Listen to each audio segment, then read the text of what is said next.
হ্যাঁ, এই কোনটা বুঝছেন তো? ঝুঁকেঙ্গা নাকি সালা। বলা হচ্ছে যে পুরো মধ্যপ্রাচ্যকে মাত্র 30 মিনিটে অন্ধকার নগরীতে পরিণত করা হবে।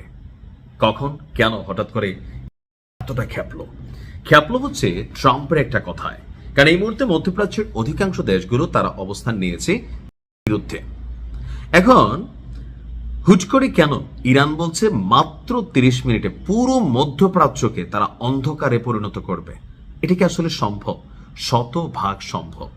এখন কেন এই কথাটা বললো? আগের লাইনটা কি? আগের লাইনটা হচ্ছে ট্রাম্প একটা বক্তব্য দিছে যে আপনার ইরানের যে বিদ্যুৎ অবকাঠামোগুলো আছে, জ্বালানি অবকাঠামোগুলো আছে, সেগুলোতে যুক্তরাষ্ট্র অভিযান চালাবে। এজ এ রেজাল্ট কি হবে? পুরো ইরান অন্ধকারাচ্ছন্ন হয়ে যাবে, সামরিক সক্ষমতা সেটা বন্ধ হয়ে যাবে, অনেক কিছুই। কারণ সবকিছু তো তেল, গ্যাস, বিদ্যুৎ, জ্বালানি নির্ভরই, তাই না? এখানে যুদ্ধের যতগুলো ইকুইপমেন্ট আছে, একটা ক্ষেপণাস্ত্র, উৎক্ষেপণ আছে, অথবা ড্রোনগুলোর ইস্যু আছে, চার্জিং, রিফুয়েলিং, এমনকি দেশের জনগণের সাথেও একটা, এইগুলো তো একটা মৌলিক চাহিদা।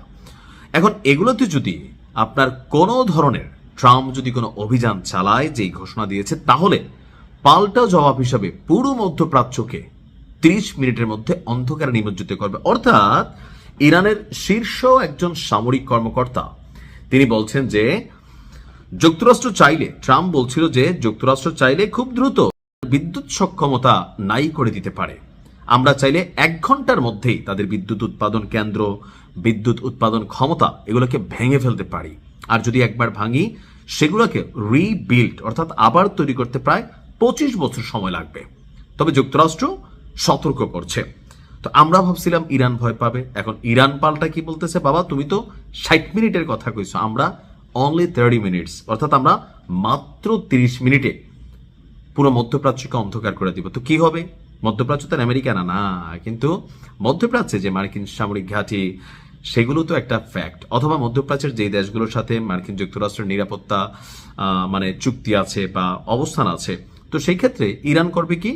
যে মধ্যপ্রাচ্যের রাষ্ট্রগুলোর বিদ্যুৎ উৎপাদন কেন্দ্রগুলোতে অভিযান চালাবে, ক্ষেপণাস্ত্র নিক্ষেপ করবে। অ্যাজ এ রেজাল্ট পুরো মধ্যপ্রাচ্য অন্ধকারাচ্ছন্ন হয়ে যাবে। তবে ইরান এই কাজটা কখন করবে? যদি আমেরিকা এর মেরুদণ্ড অর্থাৎ বিদ্যুতে বা জ্বালানিতে তারা কোনো ধরনের অভিযোগ চালায়। সর্বোচ্চ জাতীয় নিরাপত্তা পরিষদের সচিব আলী যিনি আছেন, তিনি বলছেন যে তারা যদি এমনটি করে তাহলে আধা ঘন্টারও কম সময়, পুরো আধা ঘন্টাও নিবে না। এমনকি তিনি দাবি করছেন বিদ্যুৎ বিভ্রাটের ফলে এমন পরিস্থিতি তৈরি হবে যা যুক্তরাষ্ট্রের সেনাবাহিনীকে, তাদের বিমান ঘাঁটিগুলোকে, তাদের সামরিক অবস্থানগুলোকে নিরাপদে রাখা কঠিন করে তুলবে। এই পরিস্থিতিতে পালিয়ে বেড়ানো মার্কিন সেনাদের খুঁজে বের করার সুযোগ তৈরি করে দিবে। আমেরিকা ভাবছিল যে আমেরিকাতে আসলে হাত দেওয়ার সুযোগ নেই, কিন্তু তাদের যেই ইনভেস্টমেন্ট বা সামরিক বাহিনীর সদস্যরা মধ্যপ্রাচ্য অবস্থান করছে, এদের সবাইকে তো ভাগাই নিয়ে যেতে পারবে না। যদি ভাগাই নিয়ে যায় তাহলে এই ঘাঁটিগুলোর নিরাপত্তা ইস্যু তৈরি হবে। প্লাস যদি কোনো দেশ থেকে তারা চলে যায়, তাহলে যেই মিত্র দেশগুলোতে তারা এই ঘাঁটি আস্তানা গাড়ছিল, তো সেই ঘাঁটি আস্তানাগুলো আপনার কি হবে? উড়াই দিবে। তারা তো বিপদে পড়বে। মধ্যপ্রাচ্য ইরানের সাথে কেউই যুদ্ধ করবে না। আর আমেরিকার চরিত্র সবাই জানে, লাগাই দিয়া ফাঁকাই থাকবে। ঠিক আছে? তো সেই ক্ষেত্রে এটার নাম হচ্ছে ইটের বিনিময়ে পাটকেল নিক্ষেপ টাইপ অ্যাক্টিভিটিস। সাহস ভাই, ধন্যবাদ। সাহস আল্লাহ কবুল রাখুক। আসসালামু আলাইকুম।